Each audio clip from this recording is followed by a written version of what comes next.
नमस्कार, क्यूवाइब नेटवर्क में आपका स्वागत है। मैं हूं अजय मिश्रा। आज हम बात करेंगे प्रधानमंत्री की विदेश यात्रा की। प्रधानमंत्री नरेंद्र मोदी आज फ्रांस की यात्रा पर निकल गए हैं, जहां कल और परसों वो विश्व एआई कॉन्फ्रेंस को संबोधित करेंगे और 13 और 14 को वो वॉशिंगटन में होंगे, जहां उनकी मुलाकात यूएस राष्ट्रपति डोनाल्ड ट्रंप से होने वाली है।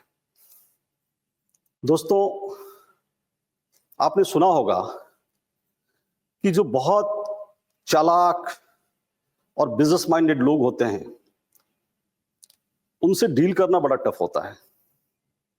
आप जब उनसे मिलते हैं तो वो आपसे कहते हैं कि आप मेरे लिए क्या गिफ्ट लेकर के आए हैं, और जब आप उनको गिफ्ट दे देते हैं और आप निकलने को होते हैं तो वो पूछते हैं कि अरे भैया, रिटर्न गिफ्ट तो दे दो। मतलब दोनों तरफ से गिफ्ट वही लेते हैं। आप संकोच में स्थितिवश कुछ कह नहीं पाते।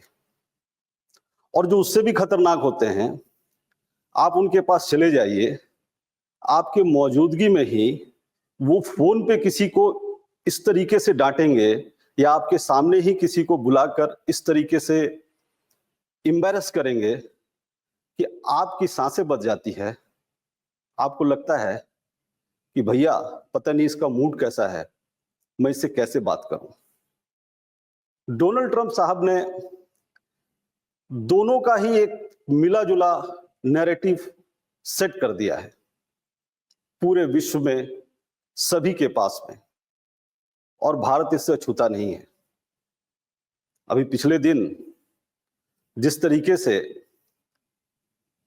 इमाइग्रेंट्स को डिपोर्ट किया उन्होंने, हथकड़ियां लगाकर, और उनके एयरफोर्स के प्लेन ला करके सबको अमृतसर एयरपोर्ट पे उतारे, और जिस तरीके पूरे देश में किरकिरी हुई, वो जाहिर तौर पे गवर्नमेंट के लिए एक बड़ी एम्बैरेसमेंट तो थी ही। इधर टैरिफ की बात कर उन्होंने पूरे अंतरराष्ट्रीय जगत में एक तरीके का भूचाल मचा दिया है। लोग कहते हैं कि ट्रंप साहब आज के डेट में वोलेटिलिटी के इंडेक्स हो गए हैं। उनके एक स्टेटमेंट पे बाजार किस तरफ चल देगा कहना मुश्किल है।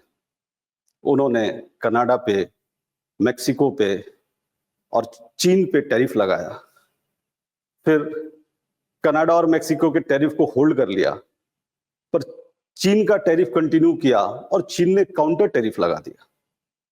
अभी बात हो रही है कि आज वो स्टील और एल्युमिनियम पे 25% का टैरिफ अनाउंस करने जा रहे हैं। अब इस माहौल में जहां टैरिफ वार चल रहा है, उन्होंने इजराइल का पीठ थपथपाया और इजराइल से कहा, भैया तुम्हारी वार हम खत्म कर देते हैं, ये जरा गाजा पट्टी हमें दे दो। वैसे ही उन्होंने जेलेंस्की साहब के साथ में किया, यार तुम्हारी लड़ाई हम खत्म कर देते हैं, लेकिन अपने जितने माइनिंग रिजर्व्स हैं वो दे दो हमें। कभी वो पनामा कैनाल को लेने की बात करते हैं, कभी ग्रीनलैंड लेने की बात करते हैं। तो ऐसे माहौल में जब प्रधानमंत्री उनसे मिलने जा रहे हैं, तो जाहिर तौर पे प्रधानमंत्री के दिमाग में, अपने डिप्लोमेटिक चैनल्स में तमाम इफ एंड बट्स होंगी कि किस तरीके से बातें रखी जाएं, और पता नहीं वो कौन सी ऐसी डिमांड कर दें।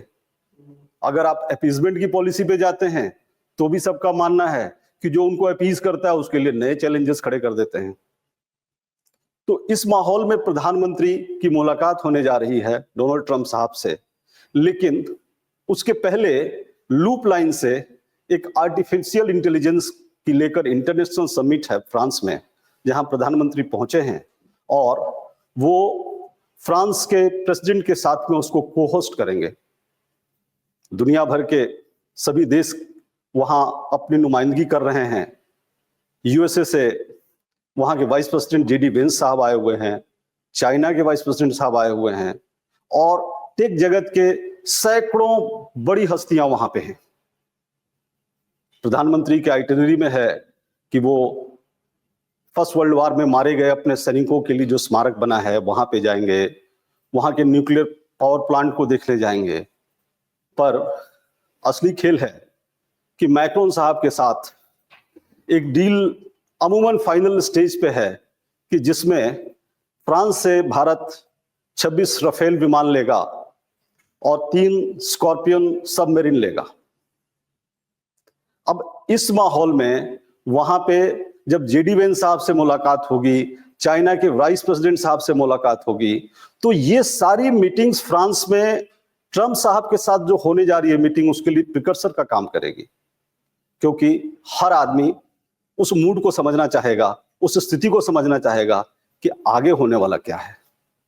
और वहां पे निकल के जब प्रधानमंत्री ट्रंप साहब से मिलने जाएंगे तो उनकी चिंताएं होंगी, जिस तरीके से डिपोर्टेशन हुआ है उसको लेकर के।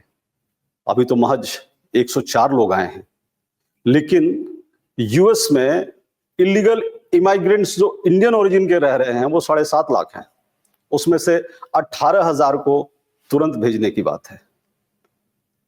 ट्रंप साहब को कंसेशंस चाहिए। प्रधानमंत्री नरेंद्र मोदी जी से पहले उनकी मुलाकात जापान के प्रधानमंत्री से हुई और जापान के प्रधानमंत्री से उन्होंने यही कहा कि भैया ये बताओ कि हमें तुम क्या दे रहे हो, हमारा कौन सा सामान ले रहे हो। बिल्कुल बिजनेस के सेंस में साफ साफ जापान यूएस का कितना इंपोर्ट करा रहा है, कितना सामान ले रहा है और जापान से उनको क्या फायदा हो रहा है। भारत सरकार भी इस चीज को समझ रही है और इसीलिए उनका एक जो फेवरेट कंपनी है हार्ले डेविडसन, जिसके बाइक्स को लेकर के काफी वो यूफोरिक रहे हैं, और उनके बाइक पे भारत में 100% का टैरिफ लगा हुआ था। तो जब पिछली सरकार थी उनकी, तो उन्होंने भारत पे दबाव बनाया कि नहीं भाई, ये हार्ले डेविडसन के बाइक के टैरिफ्स को आप कम करो, तो भारत सरकार ने उसे 50% कर दिया था। अभी इसी बजट में पिछले सप्ताह, चूंकि यह अंदेशा था कि यूएस को कुछ ना कुछ तो गिफ्ट करना पड़ेगा, तो हार्ले डेविडसन की बाइक के जो 1600 सीसी के वर्जन और उसके नीचे के जो वर्जन है, उस पे इंपोर्ट ड्यूटी 50% से घटा करके 40% कर दिया गया। 1600 सीसी के ऊपर वाले बाइक्स हैं, उनके अलग अलग रेंज में उनकी ड्यूटीज को 30% से लेकर के 20% तक कर दिया गया है। तो ये सारे सौगात हैं और इस तरीके के और भी कई सौगात लेकर के प्रधानमंत्री पहुंचेंगे ट्रंप साहब के पास में, क्योंकि वो चाहेंगे नहीं कि ट्रंप साहब जिस तरीके का डिपोर्टेशन को लेकर के एक एम्बैरेसमेंट क्रिएट हो रहा है वो आगे भी क्रिएट हो। ट्रंप साहब को पता है कि फ्रांस से आप धंधा करके आ रहे हो, फ्रांस से राफेल खरीद के आ रहे हो, फ्रांस से आप सबमरीन खरीद के आ रहे हो, तो जाहिर तौर पे ट्रंप साहब पुश करेंगे कि आप यूएस डिफेंस से क्या ले रहे हो। वैसे भी इंडिया यूएस से डिफेंस का सबसे बड़ा प्रोक्योरमेंट लेता है, सबसे ज्यादा इंपोर्ट वहां पे होता है, तो जाहिर तौर पे वहां एक दबाव होगा कि आप और ज्यादा कितना इंपोर्ट करते हैं। फिर असली जो चिंता है ट्रंप साहब की, वो है कैसे चाइना को बैलेंस किया जाए। चाइना को बैलेंस करने के लिए उन्हें पता है भारत ब्रिक्स का इंटीग्रल पार्ट है और उसमें न केवल चाइना है बल्कि रशिया भी है।